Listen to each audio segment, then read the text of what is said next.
ഇതെന്ത് പ്ലാൻ എനിക്ക് മനസ്സിലായില്ല. ഇതാണ് നമ്മളെ വാട്ടർ ലെവൽ പ്ലാനാ, കോൺക്രീറ്റിന്റെ ഹൈറ്റ് കണക്കാക്കുക. അതായത് ഇതിപ്പോ ഏതാ പില്ലറ്? ഇത് ആ മൂല, ഈ മൂലത്തെ പില്ലറ്, അതായത് 5-ാം നമ്പർ, 5-ാം നമ്പർ, ഇത് 6-ാം നമ്പർ, 6-ാം നമ്പർ പില്ലറ്. ഇത് 2 നമ്പർ ആണല്ലേ. പിന്നെ ഇവിടെ ഒരു കട്ടിങ് ഉണ്ട്. ഈ പില്ലർ, ആ പില്ലറ്, ഇങ്ങനെ പില്ലർ 1, 2, 3, അതായത് 16-ാമത്താണ് ഇപ്പൊ അവർ ഫിറ്റ് ചെയ്തുകൊണ്ട്. എത്ര ഇടണം? 16 അത് പിന്നെ അങ്ങനെ ഒരു ചെറിയ 45 സെന്റിമീറ്റർ. എത്ര മോനട്ടെ പറഞ്ഞ അവിടെ? 45 സെന്റിമീറ്റർ, 16. 16-ാമത്തെ 1, 2, 3, 16-ാമത്തെ പില്ലറോ?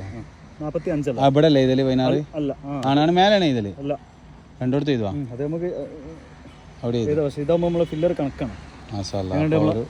പ്ലാനാ, എഞ്ചിനീയർമാരെ തോറ്റു പോകും. ഇത് അതായത് 45 സെന്റിമീറ്റർ താഴ്ത്തിയിട്ടാണ് നമ്മൾ കോൺക്രീറ്റ് നിലവിലിടേണ്ടി അല്ല.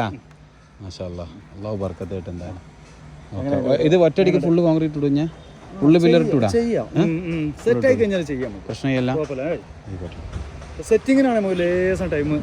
ആയിക്കോട്ടെ, സെറ്റ് ആയിക്കോട്ടെ. കോൺക്രീറ്റ് ഇടാൻ പണിയല്ല. അപ്പോൾ മുട്ടും ബാക്കി പില്ലർ പെട്ടികൾ വേണമല്ലേ. ഫുള്ള് പില്ലർ പെട്ടികൾ റെഡിയാണ്. അപ്പോൾ 18 പില്ലർ ഒറ്റ ദിവസം കൊണ്ട് വാർക്കണം. ഇന്നിവിടെ എന്താ ഏകദേശം പില്ലർ വെക്കും, നാളെ വാർക്കണം. അതൊക്കെ റിങ് ഇട്ടുണ്ട്. അപ്പോൾ ചിലവരൊക്കെ എന്നോട് പറഞ്ഞു ഈ റിങ് പ്രയാസമാവുന്നു.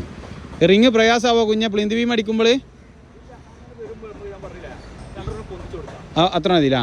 പക്ഷേ ഒരടി ആയതുകൊണ്ട് അവൻ വരാൻ ചാൻസ് ചെയ്യാന്നാണ് പറഞ്ഞത്. എഞ്ചിനീയർ ആയാലും ഒരടിയാണ് കാണിച്ചിരിക്കണത്. ഇൻഷാ അല്ലാ. മുസ്കിലോ? ഓക്കെ.